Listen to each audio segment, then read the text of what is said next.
new guy. It's been Obviously- beyond 40 I hours. obviously lied. You know, these guys want to announce on their own timetable and terms, and I think the guy that I was referring to is set to announce tomorrow morning. Oh, okay. Yeah. That's good. Yeah.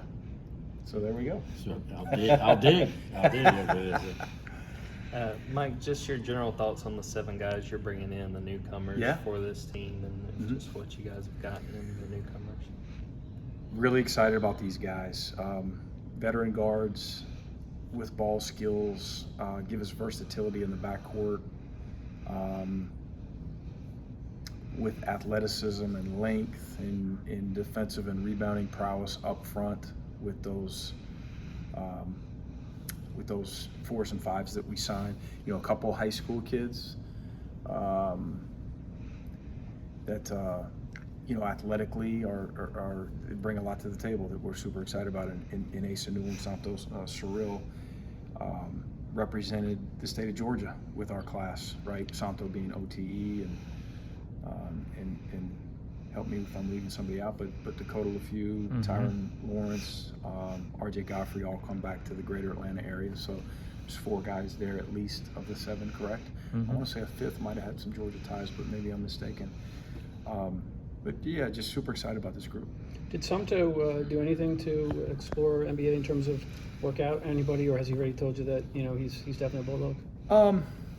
Yeah, you know, we expect him to come back or to come to Georgia in the first place, but we also understood that he explores options and he should, but he's done so, and we're getting close to his ultimate decision, which we expect him to be at Georgia, but obviously we're going to support any decision that he makes. What stands out about his game and just what you guys are hopefully He getting? plays angry around the rim.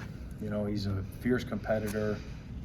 To complement his physical attributes, his length, his vertical reach, his vertical jumping ability, his girth at 260, his ability to move at a really high level for a kid that size.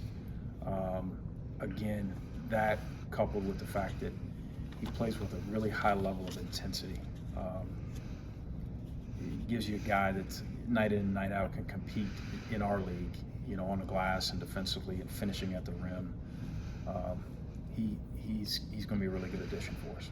Excited to coach him. You a little nervous at first about Silas and whether or not he was going to come back or not? Or did you always feel like he was going to come back for another year? Yeah, you know, I think that he's got to answer questions, and I've got to answer questions. And you know, going back to it, I think that he answered correctly. He could have made it a little bit easier, and maybe I could have made it a little bit easier. But it's we're all learning these new times and adapting to the fact that everyone in college basketball is going to have options every spring. And you know, if the portal word never popped up around him, nothing probably would have ever been talked about or written. That said, I anticipated that he would come back and want to come back. He had a really good experience. He had a great freshman year, and I'm excited about coaching him moving forward. The big talk at that meeting, or it has been that giant video board at Stegman. Okay.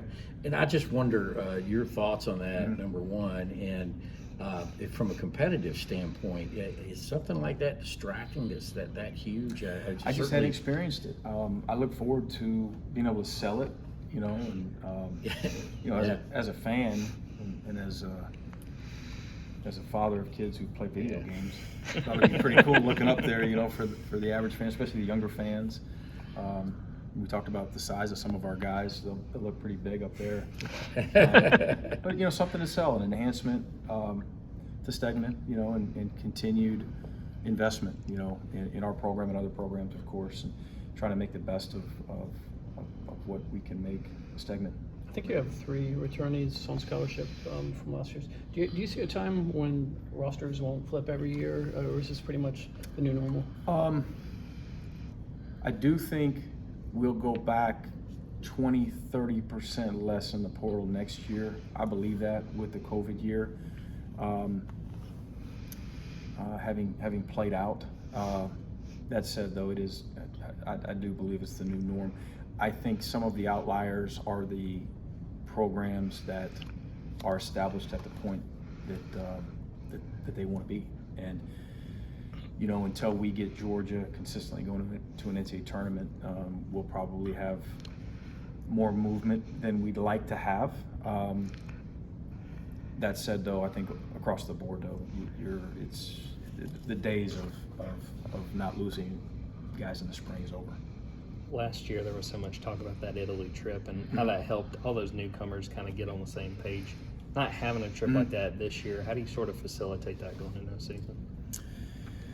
Well, you know, I think that team camaraderie, culture, the amount of time our guys spend with one another on the court, off the court, those are factors. But I do think sometimes they can be a little bit overrated. I think that I've been around certain teams where guys are unbelievably close off the floor, but not quite as close on the floor, and vice versa. We did try to optimistically take advantage of that opportunity last summer, and this summer it'll be a little bit different, but we'll still provide opportunities for our guys in you know, through meetings and through meals and through you know, gatherings at my house or an assistant's house or things like that. But I think when you recruit good people and like-minded people and guys you feel like fit your culture, a lot of that stuff happens organically.